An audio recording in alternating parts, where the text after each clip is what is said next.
дуруд бинандаи азиз, нашри навбатии ток-шоу «Рости гап» аст. барои ҳамаи шумо мо комёбию барора саодатро орзу дорем. 24 феврал аз оғози амалиёти низомии Русия дар Украина як сол сипарӣ мешавад. хуб ҳарчанд ин даргириҳо аз марзи кишвари мо дуртар ҳастанд, вале хонохо ба кишварҳои пасошӯравӣ, аз он ҷумла ба кишвари мо таъсире мерасонанд. ва муҳимтар аз ҳама бачаҳои тоҷикистонӣ дар ин даргириҳо, дар ин муноқишаҳо аллакай ба ҳалокат расидан ва ин гуна фактҳоам ва далелҳоам буданд. ва мо бо ҳамин мақсад инҷо ҷамъ омадем ки ин мавзӯъро имрӯз баррасӣ бикунем ва мехоҳем ба чанд суоли мавриди назари худ аз коршиносон ки инҷо даъват шуданд ҳам паҳлӯи ман нишастанд ва ҳам дар толор ҷавоб бигирем. бо кадом роҳ тоҷикистон метавонад хисороти худро аз ин муноқишаҳо камтар кунад ва пеши роҳи қурбониҳои ин ҷанг аз ҳисоби шаҳрвандони мо гирифта шавад. соли 2022 ине ки баъзе нишондиҳандаҳои иқтисодӣ дар кишвари мо болотар рафтанд. барои мисол таваррум дар сатҳи 4,2, масалан маҷмӯи маҳсулоти дохилӣ, гардиши мол ҳатто 11% зиёдтар шуда. яъне баъзе нишондиҳандаҳои иқтисодӣ ба даст омаданд ки дар чанд даҳсола ине ки беназир буданд. ва ман мехоҳам ки аввалтар аз ҳама аз нигоҳи коршиносӣ, аз нигоҳи масалан иқтисодӣ бигӯем ки мешавад гуфт ки воқеан ин муноқишаҳо ба иқтисодиёти мо ҳоли таъсири бад нарасонидааст. Моҳи март соли 2022 маҳз нақши чорабиниҳо барои бар зидди яъне ки буҳрон пеш омада қабул кардаш ки дар 5 самти асосӣ буд ва тақрибан як 50 зербанд дорад ки тамоми соҳаҳо, тамоми ҷанбаҳои рушди иқтисодии иҷтимоии мамлакат яъне ки ҷумҳуриро дар бар гирифт. ва ман фикр мекунам ки дар заминаи ҳамин чораандешиҳо, дар заминаи амалӣ намудани ҳамин нақша чорабиниҳои зидди буҳронӣ мо тавонистем ки ин нишондиҳандаҳоро ба даст орем. ман вақте ки ин гуна муноқиша сар заданд, баъзан таҳримҳову санксияҳову ҳолатҳои дигар рух доданд. ман кишвари мо, соҳибкорони мо тавонистанд ки аз ҳамин чиз истифода баранд ва яъне ба қавли бозори дигара барои ҳарду ҷониби даргир пешниҳод кунанд. ҳатман баъзе санксияҳо ки ворид карданд иқтисоди мо тавонист ки диверсификатсия яъне ки гуногункунӣ, яъне ки гуногуншаклиро ба роҳ монданд. тавонистанд ки он мавод ёки он лавозимот ё он ашё ёки он маҳсулоте ки лозимае ки ниёзе ки барои истеҳсолот ва ҳамчунин барои таъмини рӯзмарраи кишвар лозим, иқтисоди кишвар лозим аст, тавонанд ки аз дигар самтҳо, яъне ки аз дигар захираҳо дар баробари оне ки мо тавонистем ки захираҳои дохилии худамонро, яъне ки ба имконоти дохиле ки мо дорем, аз захираҳои дохилии худамон истифода барем, коркарди онҳоро, истеҳсоли онҳоро ба роҳ монем. дар баробари ин самтҳои дигар, яъне ки ҷумҳуриҳое ки кишварҳои дигаре ҳастанд ки мо тавонистем бо онҳо робита барқарор кунем ва ҳамон ниёзҳоро қонеъ гардонем. яъне ин тавр мешавад ки масалан аз муноқишаи дуҷониб ҷонибҳои сеюм манфиат бардоранд дар иқтисоди умуман дар сиёсати ҷаҳонӣ ин чиз вуҷуд дорад. бале, аз тамоми буҳронҳо ки меояд ҳам ҷанбаҳои мусбат дорад, ҳам манфӣ дорад, вале ин вобаста аст ба ҳамон кишварҳое ки яъне ки бо кадом тавр ё бо тарз метавонанд аз ин истифода баранд. Алмаз Сайфиддинов, шумо ҳам иқтисоддон ҳастед, шумо чӣ назар доред? Мы знаем, что очень большое количество граждан Таджикистана работает в Российской Федерации, и 22 год показал, что, конечно же, была какая-то динамика, которую нам официально не показывают. Количество мигрантов снизилось или увеличилось, денежные потоки снизились или увеличились. Да? Эти цифры практически были закрыты в 2022 году, мы их не видим. Поэтому с этой точки зрения, конечно же, сложно оценивать. Но можно увидеть одну динамику. Мы видим, что граждане Таджикистана еще больше, интересно, что получают российское гражданство, переезжают в Россию. Значит, мы видим, что российские авиакомпании увеличили частоту. Это также говорит о том, что поток населения увеличивается. Даже буквально вот пару дней назад в Азии Плюс была новость, что Аэрофлот запускает частоту Душанбе-Санкт-Петербург. Это один из крупнейших городов России, куда опять же идет поток трудовых мигрантов. Я думаю, это, конечно же, в первую очередь связано не только с теми событиями, которые происходят, но и в целом население России сокращается. И начиная с 1991 года по сегодняшний день население России сократилось на несколько миллионов человек. И поэтому потребность в трудовых мигрантов будет у них только возрастать. Таджикистан является достаточно молодым населением. В стране проживает, если по разным оценкам можно сказать, что более 50% населения – это молодое население. Таджикистан получается фактически донором России в трудовых ресурсах. И несмотря на тот конфликт, который продолжается, в России видно, что существует большая потребность в трудовых ресурсах, и Таджикистан на сегодняшний день продолжает поставлять эти трудовые ресурсы в Россию.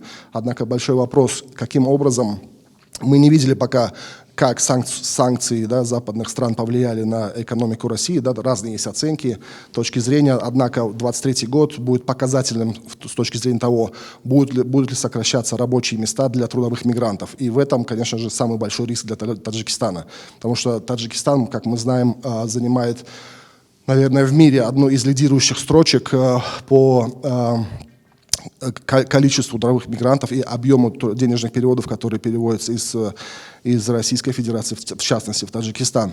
То есть мы говорим о цифре около 30% к ВВП, это оценочные цифры. Представьте себе, если вдруг завтра, допустим, ситуация будет ухудшаться в экономике России, естественно, это отразится на и денежных потоках, которые идут из России в Таджикистан. дар ҳошияи муноқишаҳо миёни Украина ва Русия хоб бинем ки бархурдҳо, назарҳо ё кор бо муҳоҷирони мо шаклан дигар шуданд, ё чӣ тағйирот дар ин самт ба вуқӯъ пайваст? تعداد عمومی مهاجران در حقیقت کم شد. ما اگر که دیده برویم مثلا اگر امسال را ببینیم سالدو میگراسیون را ببینیم یعنی تفاوت بین رفتگی و میومدگی را سالدو مهاجرت میگیم که مهاجرت صاف میگیم اینا نسبت به سال گذشته قریب که 1.3% کمتر شد. یعنی این هست. ما خوب درست هم قید کردن که تعداد زیاد شهروندان ما امروزه به فدراسیون روسیه دقیقاً 90% شهروندان مهاجران ما به دولت روسیه یعنی مهاجری مهنتی هستند. سالهای اخیر تعداد رویه مهاجرت کمتر تغییرات شده است از خاطر که استادم گفتن مسئله دیورسیفیکاسیون یعنی گوناگون سمتی. مثلا پارسال سال گذشته با دولت یعنی انگلیا یعنی شهروندان ما متشکلانه زیاده از 360 نفر شهروند ما یعنی به کار تامین شدن و حالا از ماه ینوار سر شد همون نماینده خیلی فیلمی که یعنی کارخانه‌ای که شهروندان ما رو متشکلانه در این دولت به کار تامین میکنن به جمهوری تاجیکستان اومدن در خدمات مهاجرت زیاده از 1000 شهروند تاجیکستان یعنی صحبت گذروندن. غیر از این ما با کره مثلا جمهوری کره سازشنامه داریم و سال گذشته قریب که اگر خطا نکنم 58 و 56 نفر شهروند ما متشکلانه به کار تامین شدن. این آمار بسیار کم است. خوب است. من نمیفهمم میدونم. نسبت با مثلا درست است. این کار اول است. من باور دارم که آینده ما باید که طلبات اون بازارها را یعنی به نوبت میگیریم متخصصان در اینجا ما تیار کرده ایستادیم. خب بعد مناقشه بعد این حالت هایی که مثلا سفربرکنی عمومی شمار مهاجران ما کم شد یا زیاد شد؟ شماره مهاجرانی که مثلا ما با فدراسیون روسیه اساسا که 90% ما که چی میکنن من گفته گذاشتم قریبا 1.3% امسال نسبت سال 2022 نسبت به سال 2021 کمتر شد. شماره اونهایی که مثلا برای گرفتن شهروندی مراجعت میکنن این آمار شما در دست ندارید نه؟ من یک چیز گفتم اینجا مثلا مهاجر مهنتی کیست؟ مهاجر مهنتی شهروند جمهوری تاجیکستان برای کار پرداخت به دولت خارجه میرود بعد کار پرداخت شهروند اون دولت نشده به وطن برمیگردد و مهاجر مهنتی است. نه که وقتی که شهروند که یعنی در دولت خارجه به کار رفت و شهروند اون دولت شد یا که موقتا برای زیست گرفت و مهاجر حساب نمیشه. ما یک پرسش داشتیم و بیا در این پرسش اولتر از همه اینجا تماشا میکنیم. В принципе, мы это не ощущаем. Вот. Но цены они всегда росли и без войны. Шаримандар Россия асадки пул маошошонро сарвах гифтан наметавонанд аз ҷияки амикиан маълуме ки аями кору фаъолиятҳо ҳамаи корбор сист шидагия дар тамоми системаҳои корӣ ҳисоби ҳамун мақсад اونجا که مهاجرا بسیارش میروند کار کنی. قیمتی شد من رفتن به روسیه قیمتر شد. чун мо дар бораи таъсири муноқишаҳои Украина ба иқтисоди Тоҷикистон суҳбат дорем, агар ин муноқишаҳо жарфтар рафтан бигирад, оли нав 1 сол шуд, агар ин боз амиқтар шаваду давомдортар шавад, чӣ паёмаде метавонад дошта бошад? Трудовые мигранты, работающие за пределами Таджикистана, примерно приносят в страну сопоставимая цифра, это 30% от ВВП Таджикистана, да, то есть около 3-4 миллиардов долларов. Судя по тому, что продолжается сейчас, это нагнетание обстановки, да, никакая из сторон не собирается садиться за стол переговоров, идет вот именно военный конфликт, каждый пытается выставить свои какие-то позиции, у каждой страны есть свои. Есть страны, которые поддерживают с разными способами, прямыми способами или косвенными способами. И это сейчас война идет на истощение. Нанесен ущерб, большой ущерб Украине. Ситуация в России складывается не самым лучшим образом. И сейчас прогнозные показатели экономистов, и международных, и российских в том числе, говорят о том, что к лету, к июню месяцу ситуация в российской экономике также будет ухудшаться. Что это означает для наших трудовых мигрантов? Это означает дополнительные риски. Украина бо Афғонистон барои Тоҷикистон таъсирашон бениҳоят зиёд аст. Агар аз нуқтаи назари иқтисодӣ ҳам кам таъсир расонанд, лекин аз нуқтаи назари рӯҳӣ, аз нуқтаи назари сиёсӣ ба мо таъсир мерасонанд. Чунки баъзе бачаҳои мо ҳам онҷо мераванд ва ин албатта ангеза метиҳад дар вай Россия. Баъзе бачаҳои мо онҷо ҷанг мекунанд, баъзеҳошон дастгирӣ мекунанд. ин ҳам таъсир мерасонад. чӣ тарҳоро бояд пиёда кард ки то як дастгирии бештаре барои соҳибкорони дохилӣ бошад, то онҳо тавонанд ки масалан ба бозорҳои минтақа, ба бозорҳои ҷаҳон бештар бароянд ва хуб сатҳи зиндагӣ аз нигоҳи иқтисодӣ болотар биравад? Экономический блок должен работать очень серьезно и очень эффективно для того, чтобы диверсифицировать те риски, которые будут возникать очень жесткие для экономики Таджикистана. Диверсификация означает поиски новых рынков и для миграции, и для экспорта продукции таджикской, и нахождение новых экспортных рынков, и создание новых предприятий внутри Таджикистана для того, чтобы смягчить тот уровень рисков, которые будут возникать в течение 2023 года и даже 2024 года и дальше, потому что, судя по тому, что как развивается ситуация, это не закончится в один день. Это практически та фаза, о которой мы говорим, что это может продолжаться десятилетиями. И в этом контексте, конечно же, для Таджикистана очень важно диверсифицировать свои отношения практически со всеми странами мира. Насколько мы знаем, Таджикистан на сегодняшний день торгует с более чем 100 странами мира. В основном, конечно же, это экспорт идет не готовой продукции, в основном это экспорт сырья. Вполне возможно, для Таджикистана очень важно проводить экономические реформы для того, чтобы создавать новые производственные мощности для переработки сырья и создания готовой продукции с высокой добавленной стоимостью для экспорта это в другие страны. Стратегия давлатдории муосири тоҷик дар робита ба вазъияти ба амал омада дар ҳоли ҳозир аввал беҳтар кардани муҳити сармоягузорӣ бошад. وقتی که محیط سرمایه گذاری به وجود آمد اقتصادیات بهتر میشد و سطح و صفت زندگی شهروندان نیز خوبتر. این اول است. دوم، برای این باید چیکار کرد؟ رقابتی سالم و خالصانه میان مؤسسه‌های بانکی باید باشد. فایز قرض به مراتب باید کم باشد. وابسته به ویژگی‌های فعالیت سوبیکت‌های مناسبت‌های اقتصادی زمان داد و بازگشت قرض تمدید شود. مثلا در سوی کشاورزی بعضی پروسس‌های تکنولوژی هست و در سال اول شاید فورس ماژور دیگر حالت‌هایی میشد که و در حال فایده نمیگیرد. از این خاطر باید تمدید شود و غیره. برابری سوبیکت‌های مناسبت‌های اقتصادی تامین شود. از دادن امتیازها به سوبیکت‌های مناسبت‌های اقتصادی که رابطه اولادی یا کورپسیونی یا دیگر سوبیکتیوی با دایره های معینی سطح گوناگونی سیاسی تاجیکستان دارد قطع کرده شود. اصول تازه حاکمیت دولتی تطبیق شود و نقش پارلمان در نظام قدرت بیشتر باید شود. در این صورت پس کفالت امنیتی صاحب کار که تامین می‌گردد و از جمله عامل‌هایی که به سرمایه خارجی ارتباط دارد باعث جلب سرمایه خارجی میشد و اقتصادیات پیش می‌رود. هدف چهارم صنعت کدونی کشور یعنی خیلی مهم است و سال 2022-2026 یعنی که سالهای رشد صنعت این یک از زمینه‌ها یعنی که زمینه‌های اساسی و مهم بود که در همین زمینه چون شما گفتید یعنی کدام راه کدام فشنگاری استفاده بردن ممکن است همین است که ما ҳукумати ҷумҳурии Тоҷикистон ҳамин шабу рӯз танҳо дар фикри ҷалби сармояи ҳам аз дохил ва ҳам аз ҷалби сармояи берунӣ аст, танҳо ба хотири саноаткунонӣ, яъне коргоҳ, корхонаҳои навистеҳсолӣ ва коркар, бахусус корхонаҳои коркар, ки ин ҳам сифати маҳсулот, ҳам ҳаҷми маҳсулот, ҳам ҷойи корӣ ва дар ҷамъ вазъи иҷтимоӣ ва беҳбуди зиндагӣ. ва ҳамин раванд дорад давом дорад ва чуноки ки мо медонем дар соли 2023 танҳо дар соли 2023 ман намехоҳам шумораи умумиша гап занам, вале корхонаҳои бузурги азиме ки 4 корхонаи бузурге ки бояд ба нақша гирифтем ва ба истифода бояд дода шавад.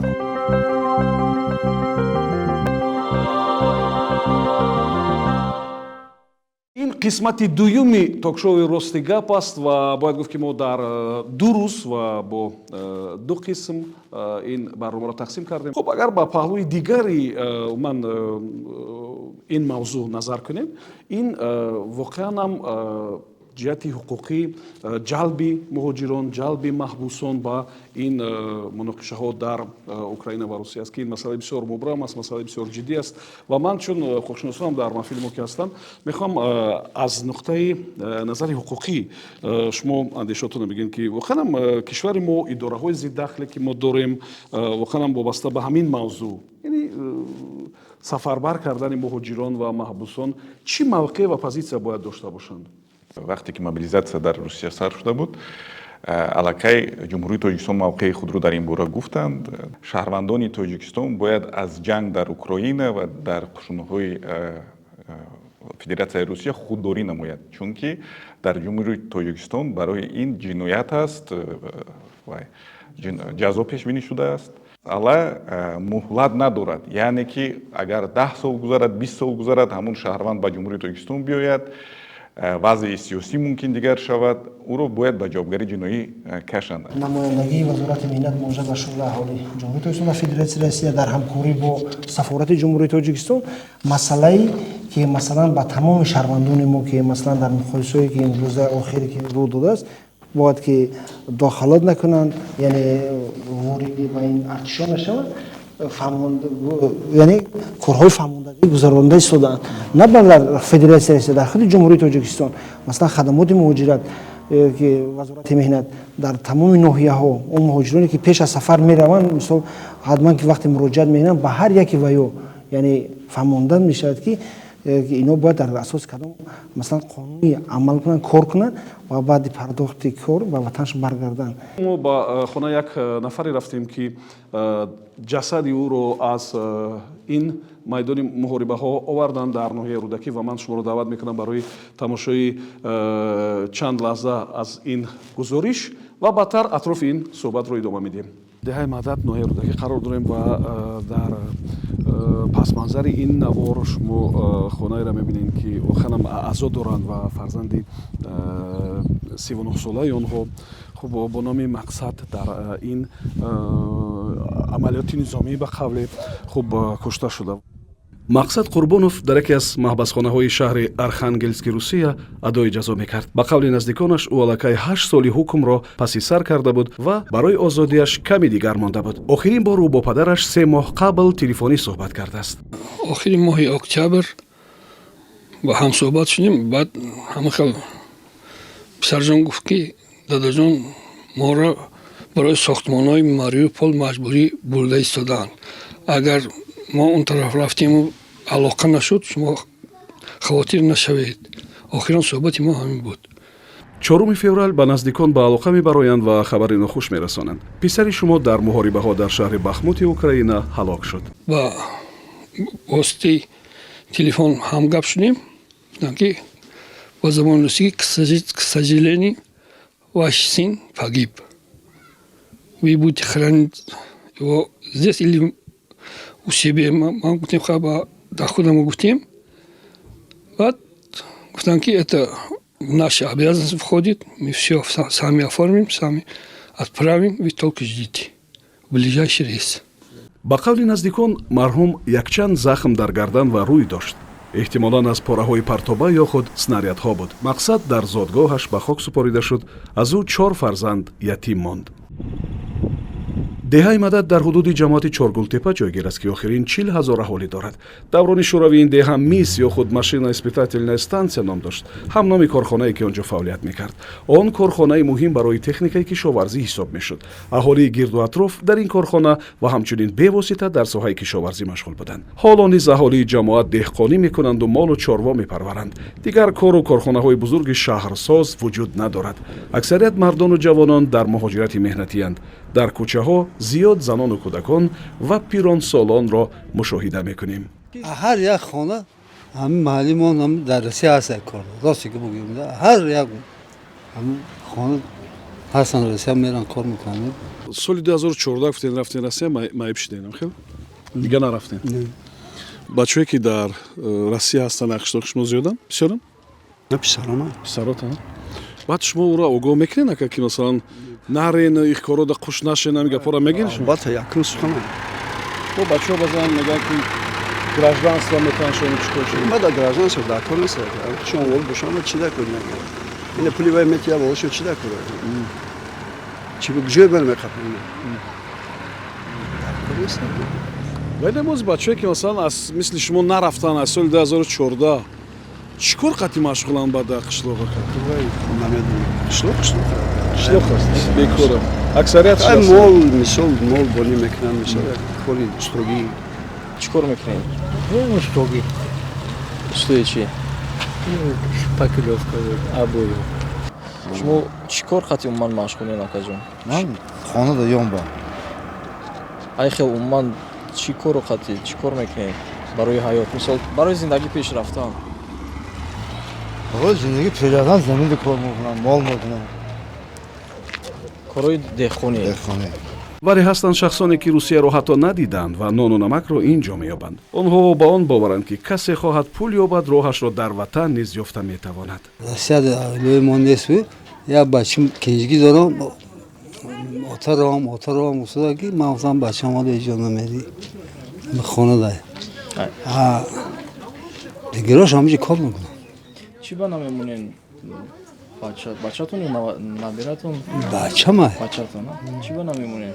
хай охи ҳамаҷи кор кунам ҳамаҷи кор худои шукр ҷои кор ҳаст ман стройкои нав рафтуда манам кор кардем нақда ман ҳамия бачаам равона шуд ки намонда бошад ман гуфтам бача ҳамаҷи ҷои нағза я нимино роҳати ҷон гуфтем да ҳама хуникиҳо меран азобу пазобу кишида россияам куркунӣ ягон бор нарафтем ҳамиҷада пеш я сарекс доштум ай мекардум бас кардум дигар кори хеле асабия бас кардум шуд ман ин ҳамиҷада худум ин ҳамиҷада нав ҳуй карагим нав карагим ҳамиҷада бачаҳо қади кор кардисем худо ба шукр ҳамиҷа соз ҳамиҷада меҳнат кунӣ меёвӣ ин ҳамиҷа пули кора як рӯз кор мекунанд ду рӯз намеоянд се рӯз кор мекунанд намеоянд кор бугина кор. тибқи омори расмии мақомоти тоҷикистон танҳо дар ним соли 2022 зиёда аз 320 000 нафар ба муҳоҷирати меҳнатӣ рафтанд. ин қариб 2 баробар зиёд аз нимсолаи аввали соли 2021 аст.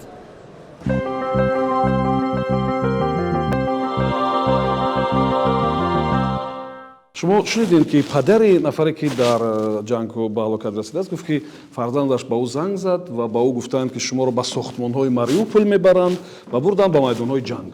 яъне то кадом андоза ҳамин тасмими он ҷониб хилоф ё намедонам кадом як мушкил дорад бо санадҳои ҳуқуқи байналмилалӣ, то кадом андоза ин чи дуруст аст ва наход ин ягон паёмади масалан манфӣ надошта бошад? Тоже просмотрев данный ролик, я обратил внимание на то, что отец этого человека сказал, что его отвезли туда принудительно. То есть он сам не подписывал вроде как никаких контрактов, да?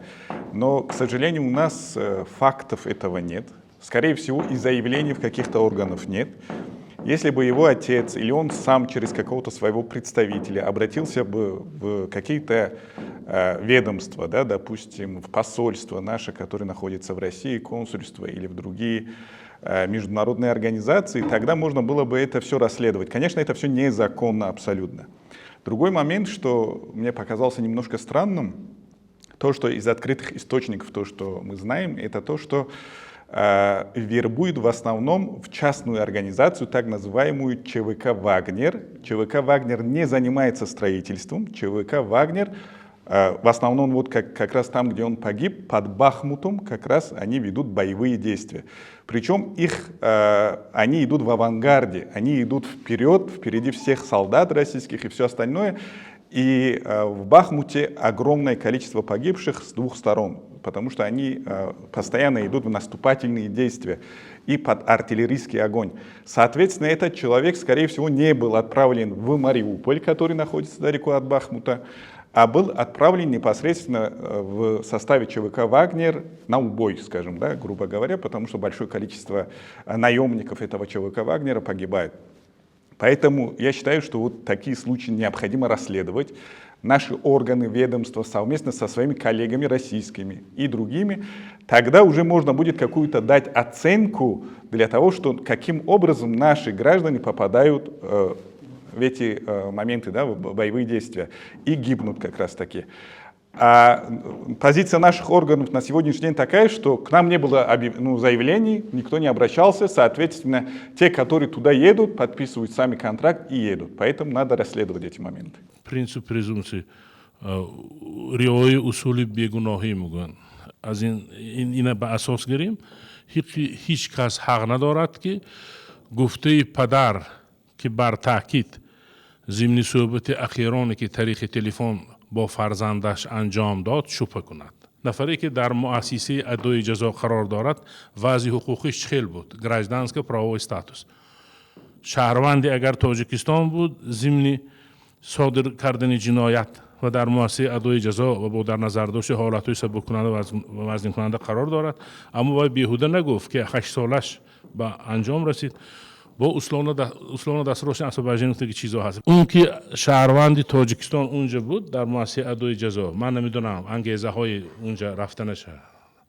به هر صورت الکی و حق شهروندی گرفتن رو ندارد و در نزاعها پیش از همه باید شهروند اشتراک کند. احساسی درکی بی‌نظارتی از جانب جامعه شهروندی و نهادهای دولتی و اصلا دولتی حقوق بنیاد نبودن اونجا نیست. اون ضمن کدام شرط و شرایط و در اساس کدام انگیزه عامل و سببها وی رفت و جان باخت. اگر با پدرش موافقه میکرد همچون جوانی صالح با تقوا بگذار جنایت صادر کرد. اما من گمان نمیکنم که پدرش اجازت میداد که وی رفته اونجا اشتراک کند. خب ما یک پرسش دیگر هم انجام دادیم که واقعا با موضوعی که ما انتخاب کردیم ارتباط دارد و بیاید یک جای این پرسش هم تماشا میکنیم و بعد صحبت رو ادامه میدیم. شنیدیم گراجدانینا رو همه خیلی تکلیف کردیان، مجبوری هم کردیان یا خیلشون. ممکن یگان روسیه به زندگانی کرده اونجا به گراجدانство گرفتگی باشه، ممکن برای همین ناعلاج میروند. تو وعدهشون میکنن، پولشون وعده میکنن، اگه تو به هیچی نمیرن، اگه چی وعده میکنن میرن. دیگه با فکر ما فکر بی‌عقلی است. کسایی که گراجدانство دارن، حسابی دعوتی میروند، مثلا دعوت کرده میشن میروند. نه کی وای که مقصد به دعوت میروند، غیر دعوتی میروند. برای ممکنه اگه سومپرگ لگد میکنن، پول میگن که معاش هر ماه نه خصوم میکنن. مثلا خویشمندیم کسی اگر برای مثلا پاسپورت میتیمشه هر ماه نه قبول میتیمشه ممکنه خیلی فریب میخرن میروند. Я не слышала, чтобы наши таджики специально туда ехали. Я это не слышала. Я знаю, что их брали по интернету, я читала, что брали их, кто сидел там, их как бы призывали, брали, некоторых уже привезли груз 200. Ну, я не думаю, что они добровольно идут. Может быть, их заставляют. Вот, поэтому никто не хочет воевать.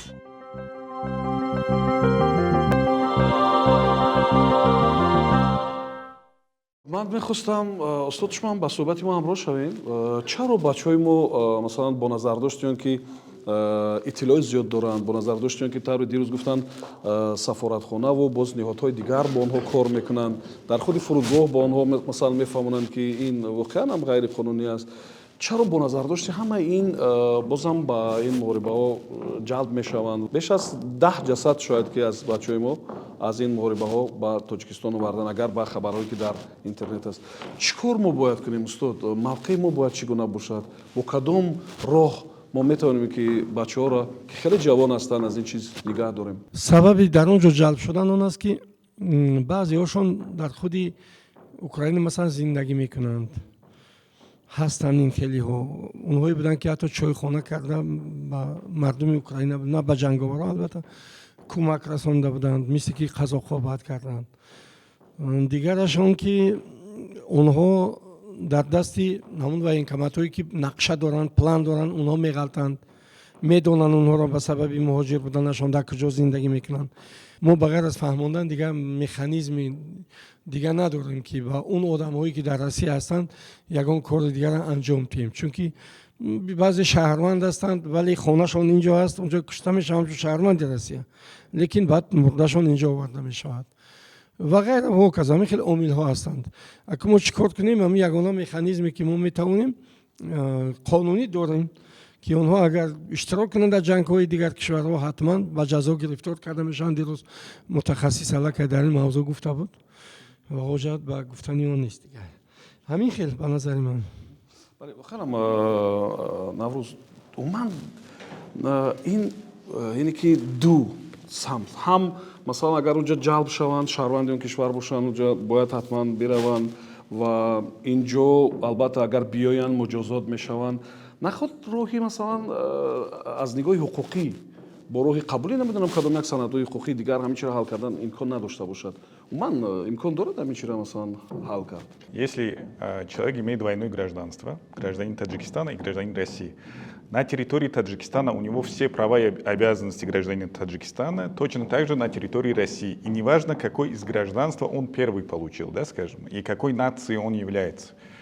Если человек получил гражданство России и находится на территории России и был мобилизован, поехал на войну и как-то когда-то вернулся в Таджикистан, его не должны привлекать к уголовной ответственности, потому что он выполнял свои обязательства в рамках своего гражданства в Российской Федерации. И по соглашению о двойном гражданстве, которое подписано между Таджикистаном и Россией, там указано, что взаимные вот эти обязательные службы признаются друг у друга. Например, если он служил в Таджикистане, это признается в России, также российская служба признается в Таджикистане, да, и не будут они заново призваны. Но это не касается мобилизации, там это прямо сказано. То есть лица с двойным гражданством, также Таджикистан в случае каких-то ситуаций может их мобилизовать, призвать на военную службу там, да, в целях защиты своего государства, там, еще что-нибудь.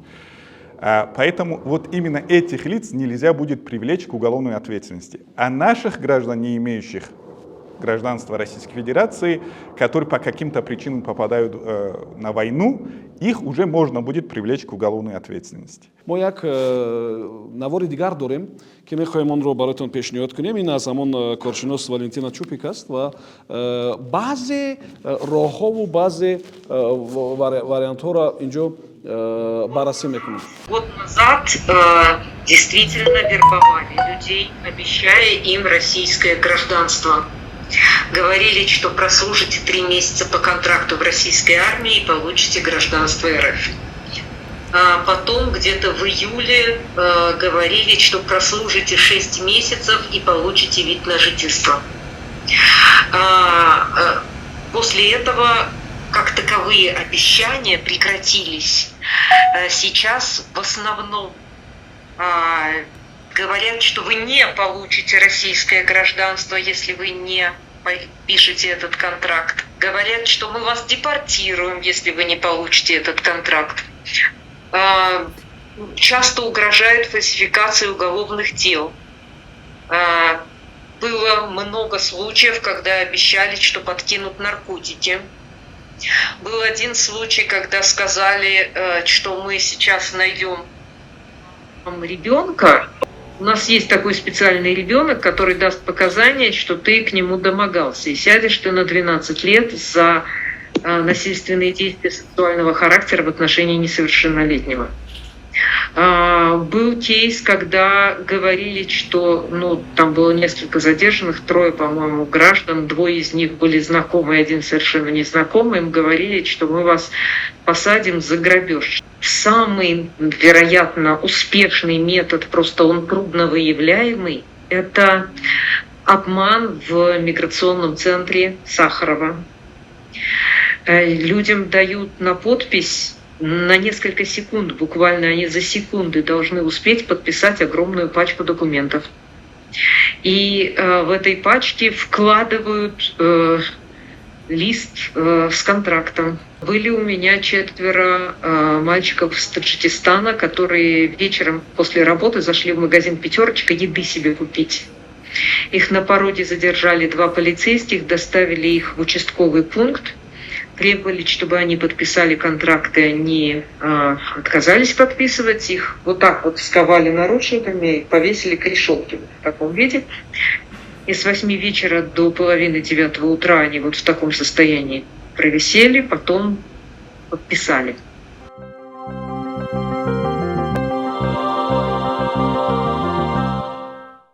бин дар мавриди баъзе усулҳои ҷалби нафароне буд ки ман дар Русия қарор доранд ва ман назари шумо чи аст? Наших граждан, мигрантов, которые не имеют российское гражданство, могут разными путями заставить подписывать контракт. Как мы сейчас видим, это может быть обман, это может быть угрозы какие-то, обещания какие-то. И, к сожалению, мы не сможем это все как-то расследовать, поскольку в России сейчас практически все правозащитные организации закрыты уже, в том числе самый известный «Мемориал». Да? Россия выходит из всех практически конвенций Совета Европы, в том числе по конвенции по защите прав человека. Необходимо нашему посольству и другим органам активизировать еще больше свою работу, чтобы наши граждане доверились именно нашим структурам, поскольку это будет единственное возможное какое-то спасение в рамках того, что сейчас в России творится. Что я могу посоветовать тем лицам, которые имеют двойное гражданство и находятся в России, и их призывают к армии, в армию? Не идти, просто не идти. Случаев того, что кого-то осудили, нету. Если они уже приняли какую-то присягу и отказываются идти на войну, максимум их как-то незначительно сейчас наказывают. Остальные просто могут это игнорировать. Есть целые города, регионы, которые все отказываются и не идут по повестке в военкомат. Не идти. Второй момент. Если вдруг вы пошли, вы подписали, вас отправили, каким-то образом заставили, сдаться в плен. Лучше Украина очень много дает информации о том, как правильно сдаваться в плен, чтобы вас не убили, еще какие-то эти действия не были. Вы можете сдаться в плен, сказать о том, что у вас есть второе гражданство Таджикистана, попросить отправить вас в Таджикистан. хуб бинанда азиз, он чӣ ки инҷо радубадал шуд, пешниҳод шуд барои доираҳои муҳоҷирон, барои доираҳои дахлдор, хуб ине ки як дастур бошад ва ман умедвор ҳастам ки ҷавонони мо, махсусан оное ки барои кор мераванд, албатта ба ин мавзӯъ таваҷҷӯҳ мекунанд ва худо кунад ки хуб ин муноқишаҳо дар саросари дунё анҷоми нек дошта бошад, тезтар анҷом биёбад ва ин боиси хисороти бештар нашавад. Ва ман барои ҳамаи шумо камёбию барору саодатро орзу мекунам. Умедвор ҳастам ки хуб суҳбати мо ҷолиб буд ва умедвор ҳастам ки аз он чизе барои худ гирифтед. Муваффақият, камёбӣ, барор ва саодатро бароятон орзу дорем. То суҳбати дигар.